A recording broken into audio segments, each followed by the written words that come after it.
ওপেনিংয়ে তামিমের সঙ্গী হবেন তারকা ব্যাটার সাইফ হাসান। ইনজুরি কাটিয়ে একাদশে ফিরছেন ক্যাপ্টেন লিটন কুমার দাস। সাথে বড় পরিবর্তন আসতে পারে ব্যাটিং অর্ডারে। বোলিং ইউনিটে মুস্তাফিজের সঙ্গে থাকছে বেশ কিছু নতুন চমক। সব মিলিয়ে ওয়েস্ট ইন্ডিজের বিপক্ষে প্রথম ম্যাচে কেমন হবে টাইগারদের টি-20 একাদশ, সেটাই জানবো রিপোর্টে। টি-20 ফরম্যাটে শেষ 4 সিরিজ ধরে অপরাজেয় বাংলাদেশ ক্রিকেট দল। এশিয়া কাপেও মোটামুটি ভালো পারফরমেন্স করেছিল লাল সবুজ প্রতিনিধিরা। এরপর আফগানদের হোয়াইট ওয়াশ করে বলা চলে এক প্রকার আত্মবিশ্বাসের তুঙ্গে আছে লিটন বাহিনী। সেই ধারাবাহিকতা বজায় রাখতে এবার ঘরের মাটিতে ক্যারিবীয় মিশন জয় করতে মাঠে নামছে টিম টাইগার্স, যারা কিনা নিজেদের সবশেষ সিরিজে সহযোগী রাষ্ট্র নেপালের কাছে হেরে এসেছে। সে যাই হোক, ক্যারিবীয় ক্রিকেটারদের বলা চলে সমীহ করেই মাঠে নামবে বাংলাদেশ। এই সিরিজের সেরা একাদশে আসতে পারে বেশ কিছু পরিবর্তন, বিশেষ করে এশিয়া কাপের ইনজুরি কাটিয়ে প্রায় 1 মাস পর মাঠে নামতে প্রস্তুত সংক্ষিপ্ত ফরম্যাটের অধিনায়ক লিটন কুমার দাস। তাই তাকে জায়গা করে দিতে ব্যাটিং ইউনিটে আসবে রদবদল, যেখানে ওপেনিং পজিশনে প্রথম পছন্দ ফর্মে থাকা সাইফ হাসান। বর্তমান স্কোয়াডের অন্যতম নির্ভরযোগ্য সদস্য তিনি।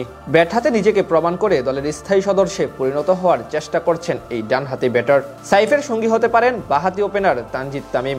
যদিও নামের প্রতি শেষ কয়েক ম্যাচ ধরে সুবিচার করতে পারছেন না তিনি, তবে আরও একবার তামিমের উপরেই আস্থা রাখতে চায় টিম ম্যানেজমেন্ট। 3 নম্বরে যথারীতি থাকবেন ক্যাপ্টেন লিটন কুমার দাস। ইনজুরি কাটিয়ে ব্যাট হাতে কেমন করেন তিনি, সেটাই এখন দেখার পালা। 4-এ থাকতে পারেন ডানহাতি ব্যাটার তাওহিদ হৃদয়। ওয়ানডে ফরম্যাটে ধারাবাহিকভাবে রান পেলেও টি-20 ক্রিকেটে স্ট্রাইক রেট নিয়ে কিছুটা বিপাকে আছেন হৃদয়। বিশেষ করে ইনিংস বড় করতে পারছেন না কয়েক ম্যাচ ধরে, তাই বাড়তি চাপ নিয়ে মাঠে নামতে হবে এই তারকা ব্যাটারকে।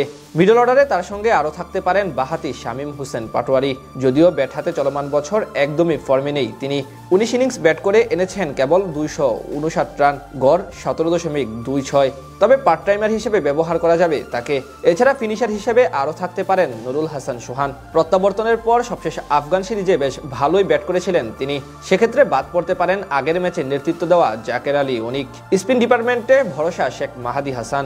বল হাতে দারুণ ফর্মে আছেন তিনি। এই বছর 13 ম্যাচে 17 উইকেট শিকার করেছেন 8-এর নিচে ইকোনমি রেট রেখে। তার চেয়ে বড় কথা, ওয়েস্ট ইন্ডিজের বিপক্ষে তার বোলিং গড় মাত্র 10। মাহাদির সঙ্গে লেগ স্পিনার হিসেবে থাকতে পারেন ওডিআই সিরিজে সেরা খেলোয়াড় নির্বাচিত হওয়া রিশাদ হোসেন।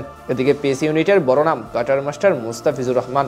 দারুণ ছন্দে থাকা এই বাঁহাতির সঙ্গে আরও থাকতে পারেন তানজিম হাসান সাকিব এবং তাসকিন আহমেদ। তারা দুজনও আছেন বেশ ভালো ফর্মে। সব মিলিয়ে বলা চলে চট্টগ্রামের বীরশ্রেষ্ঠ শহীদ flight lieutenant Motiur Rahman cricket স্টেডিয়ামে বেশ ভারসাম্যপূর্ণ একাদশ নিয়েই মাঠে নামবে স্বাগতিক বাংলাদেশ। সেই ধারাবাহিকতা বজায় রাখতে এবার ঘরের মাটিতে ক্যারিবীয় মিশন জয় করতে মাঠে নামছে টিম টাইগার্স, যারা কিনা নিজেদের সবশেষ সিরিজে সহযোগী রাষ্ট্র নেপালের কাছে হেরে এসেছে। সে যাই হোক, ক্যারিবীয় ক্রিকেটারদের বলা চলে সমীহ করেই মাঠে নামবে বাংলাদেশ।